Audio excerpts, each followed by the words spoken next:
All right, now that the sun is out, we have been able to move some animals around, change some fencing areas. So right now we have Moose and Ella. They are in a pen that's bigger for them to be in during the day. At night we like to lock them up because they're not even a year yet. They'll be a year in July, but they really like it. It's a lot more space for them, so I'll show you that.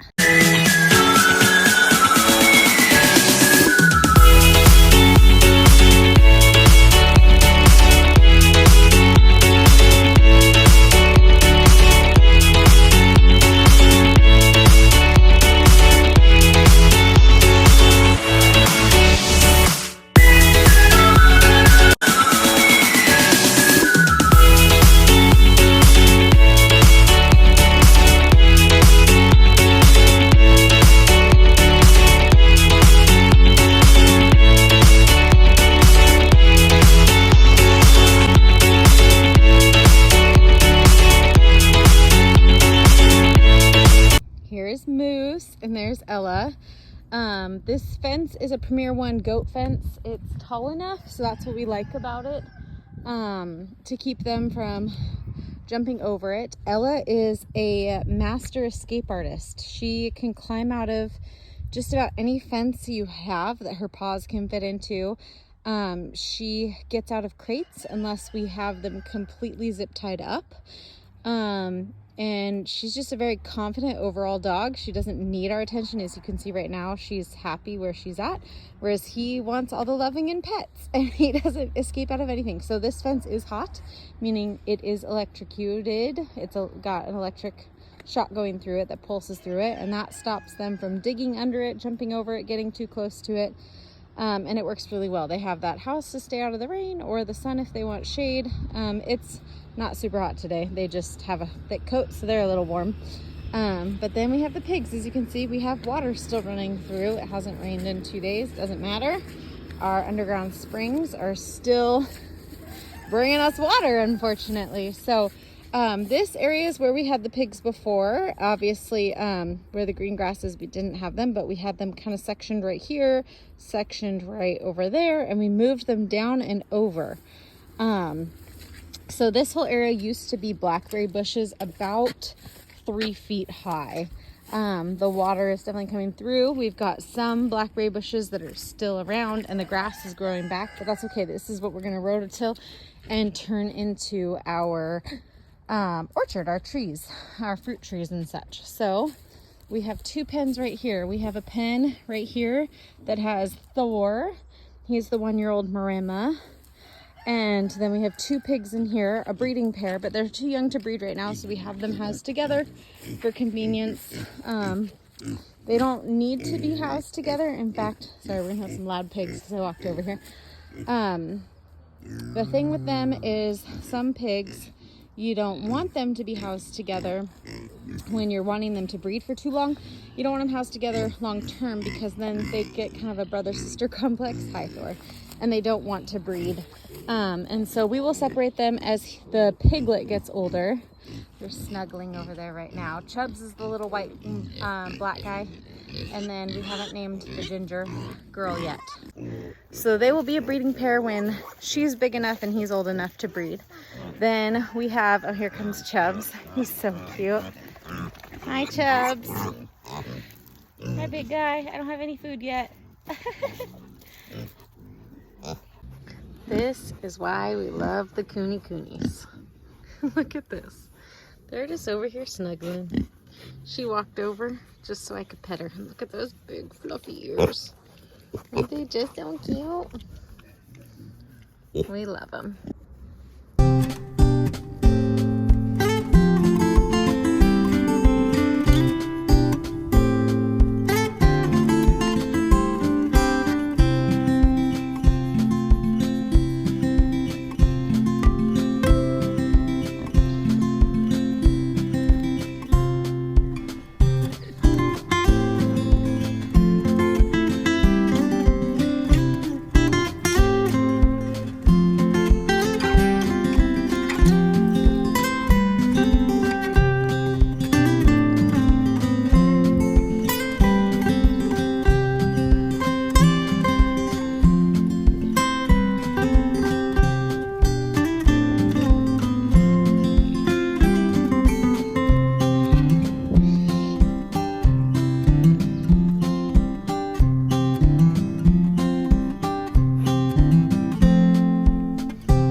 today we're giving shots. We've got shots for a puppy and for our kittens.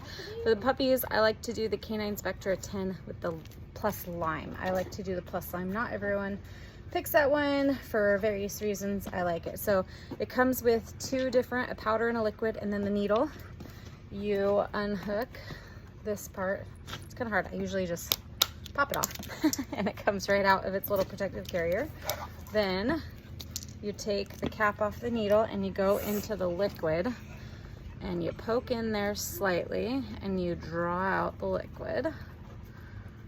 And it doesn't really matter to get it perfect this time around in the needle because you are going to put it, oh, that's why. It wasn't sucking because it wasn't twisted. This part untwists too, so you need to make sure that's twisted on all the way. There's still some liquid in there, so I'm gonna push up on it to get air out of there, push it back in. And I washed my hands really well before this. You wanna make sure you're doing that. All right, so got all the liquid out of there. Then I'm gonna push it up again, try and get some liquid out of there, or air out of there, and then push it inside that circle hole there. Just because of the way that this is done, you need to have it in that hole, otherwise you're gonna go into more plastic, and it just kind of did it on its own. Take it out, make sure you're not letting that needle touch anything because that's gonna go inside your animal. And then shake it up and it becomes this pinky color. Okay, Pax, not for you, go. The dog's like, what's that treat? Okay, so you put it back in there. And I won't be able to show you guys on camera, but it has a little spot that lets you see the needle taking the liquid in. So you can see I'm withdrawing the liquid. It lets you see the needle so you can make sure you get all that you need. And then what I like to do to make sure all the air is out there is I touch just this plastic part down here and I twist slightly and then twist it back on. And then you're gonna push up just a little until you get a droplet of that out. And then you're gonna take your cap and put it back on until you're ready. So now I'm going to do the cats first. Well, we can do the puppy first, I guess. All right, so we have a spoonful of peanut butter for him that we're just letting him lick while I do it. I'm gonna try and get it on camera for you guys, but might not be able to. We'll see how much. You can see I'm filthy today. Go ahead and bring him out. Nope, just grab him. He'll come eat it. I'm hoping this is a good angle. We will see if it's actually a good angle. So you're gonna pinch the skin and kind of get the shot in there if possible. Come on, buddy, look. Okay, let go. Move. Okay. Oh, nope. You need to hold it so that he's not. He like ate it. Ate the spoon and all. Okay, so, yeah.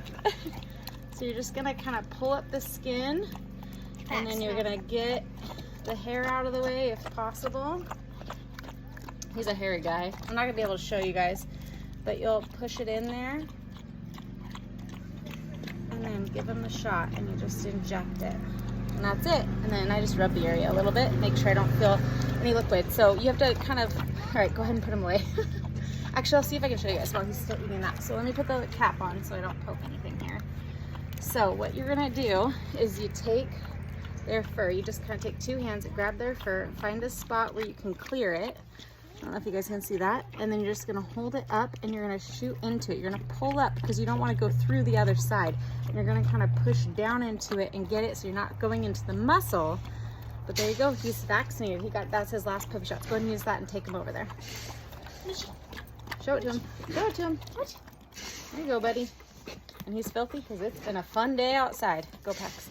All right, now we're gonna grab the kittens. Okay, so for the kittens, we usually just grab them something in a can and then we put it on a spoon. I like to have helpers, so if you have helpers it makes it much easier, but we'll just put it on a spoon and we'll use all this food today, so I don't mind about contaminating it because we've got multiple cats. And down, and it's gonna be the same thing. Make sure your hands are clean. Sometimes I twist the wrong way and you guys won't be able to see this. Let's see if I can without losing anybody. All right, watch out, sweetie. All right, so you're gonna grab skin up, see if you can get somewhere without fur. Kind of hard, he's black. Grab skin up, push in, and there we go. If you have a lot of resistance when you're pushing it in, it typically means that you don't have it correct. But a lot of resistance would mean like you're pushing and it's not going anywhere. So that's one kitten down. We're gonna let him finish this treat because he did so well. and I'll grab the other one. And these boys just got, oops. These boys just got neutered too. So after this shot, in 3 weeks, they'll get their rabies shot and then they will be free to go. Okay, go ahead and put him back. We have the bells on them right now because we don't want to lose them right now. They are here to stay. Why do you put this back on? Oh, no, they don't need it on. They're recovered. So that was Pumbaa, and now we're gonna get Timon. They were sleeping, so they're kind of like, you guys are lame. So you can see I didn't do it to this one. The other one I already did. But you are gonna want to push it and make sure there's no liquid. And the best way to do that is yeah, you can, oh yeah, take that off, is let a drip come out. And then you're not getting any air bubbles in there. Gentle. All right, there you go. So kitten number 2. I'm gonna pick that fur up. Find a spot where there isn't. He's fast. Oh, come on. Nope. Nope. So that one went through a little bit. So we're gonna try a different spot there. Which it's okay if they don't get all of it, from what I've understood. Like my vet said the same thing. I asked her, I was like, what if I don't get through it all? And that's okay. So it's good you guys could see that. Let's see here. Oh, hold on. We have a FedEx car here and I don't know if he's gonna freak out. So we're gonna pause for a second. The delivery guy was taking a little bit longer, so we had to just do it. Because I just wanted to get it in there. But typically when you first put it in, if you go to push it and you're noticing a little resistance, it's because you don't have it in enough. And so you just push it in a little bit more and then finish through. You're not going to hurt them, as you saw with the puppy and the kitten, that you were able to see all of it. It was great with the other kitten. I think I just didn't have it all the way that the needles are cut. So some of it came out, not a big deal. I got the rest of it in pretty easily. And so that's fine. So we'll keep an eye on them for the next 24 to 48 hours for sure. They're sitting in a kennel. They're finished recovering from their neuter a week and a half ago. So they're doing really well, and we're excited. They're barn cats. We have an indoor cat. You guys have seen her, but if you've watched our other videos or seen our pictures, but yeah, they're pretty happy, and now they're vaccinated. We just have to get their rabies shot, and they'll be free to be outside and catch all of the things that are digging up our ground and eating our feed. Don't forget who you are, what you're made of, and share it with the